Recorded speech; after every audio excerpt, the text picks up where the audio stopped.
Good morning, everyone. It's Thursday, November 16th, 2023. My name is Sam Shalhoub, and it's time for your daily dispatch. Today's dispatch brought to you by MyPillow. Go to mypillow.com, enter in the discount code SAM, and get up to 80% off of all of your purchases. Give them a try. I know you'll like them. Now to the news. According to Dave Praying Medic and Newsmax, the Senate failed to pass a bill that would have provided $14 billion in emergency aid to Israel in exchange for the same amount of cuts to the IRS budget. Interesting development. Does this mean now they're going to go back into the coffers and start sending money to other countries as they have been doing? Or is there a whole nother direction that's going to take place? Well, we'll have to wait and see how it progresses. According to Axios, Matt Gaetz called for House ethics investigation into Kevin McCarthy. Seems appropriate. I just have a hard time thinking that whether it's Congress or the FBI or the DOJ, that they're going to investigate themselves. But I could be wrong, or there may be a whole different governing body that gets involved. Some of you know what I mean, but I'd love to hear what your thoughts are on the matter.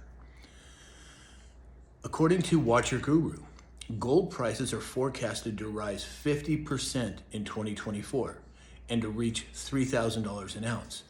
I don't think that's far-fetched. I also think that silver is going to increase exponentially. I am not a financial advisor, but I'm just telling you what I think. And I also think, as you know, Bitcoin is going to be a big mover, as it has been.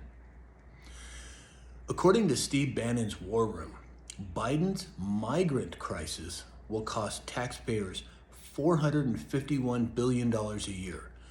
A staggering Republican report lays out how much it's spent on healthcare and accommodation as they target Mayorkas for impeachment.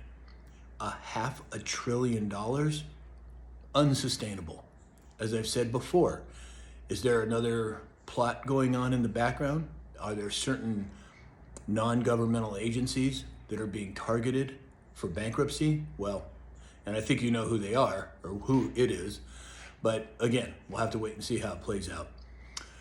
Before I forget, I got a message from one of my listeners in the United Kingdom. And apparently they have been getting messages from a bogus account trying to represent me. I only have one account on TikTok, and it's this one, Sam_Shalhoub.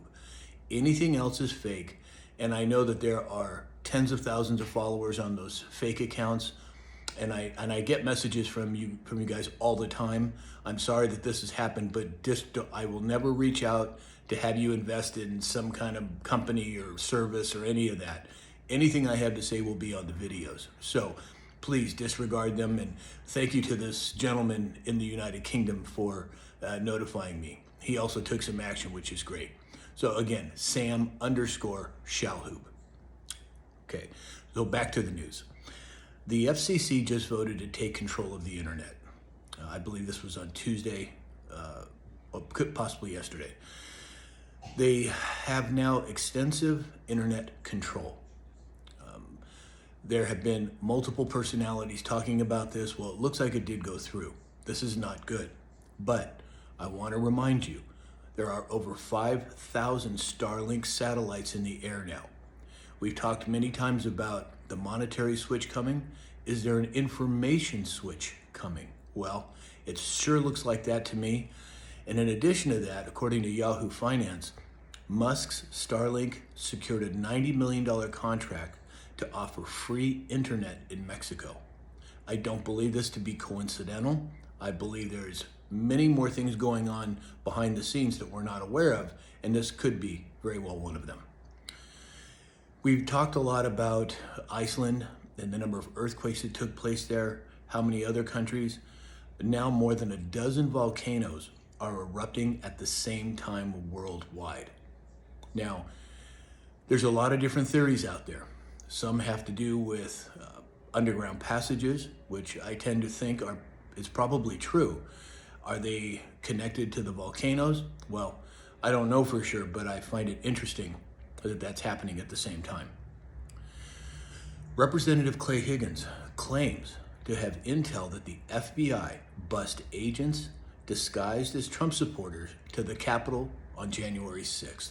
Well, I think that's probably what took place in a much bigger way than most people realize. But let's see whether or not he can get this brought out into the open. And then finally today, University of Cincinnati researchers claim that eating strawberries every day could help reduce the risk of dementia for certain people. I've also done an extensive amount of research when it comes to Alzheimer's and dementia. This is not medical advice, I'm just giving you my opinion. But there's a lot of evidence to suggest that extra virgin coconut oil can not only slow down those two maladies, but actually reverse them. So if you have a loved one, give it a try. It won't hurt anything. Extra virgin coconut oil can be of a great benefit. So that's all we have for today.